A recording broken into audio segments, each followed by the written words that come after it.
Welcome to my YouTube automotive channel. In today's video, I'm sitting in a 2024 Chrysler Pacifica and I will show you which fuse to check if your Pacifica is equipped with heated steering wheel and it's not working.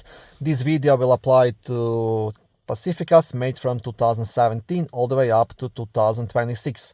Also, if this video was helpful, please consider supporting the channel by liking the video, subscribing to the channel or becoming a channel member. Okay, so the heated steering wheel fuse will be located in the main fuse box, which is under the front hood, right here on the driver's side. To remove the cover, you have two black tabs. You want to press them at the same time and lift up. And on the back side, you will also have a small fuse diagram.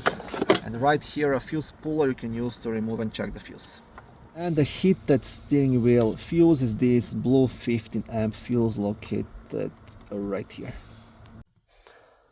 Thank you for watching this video. I hope it was helpful and educational. If it was, please like it and consider subscribing to my YouTube automotive channel. On my channel there is lots of how-to videos, do-it-yourself videos, car reviews, product reviews and other similar automotive topics.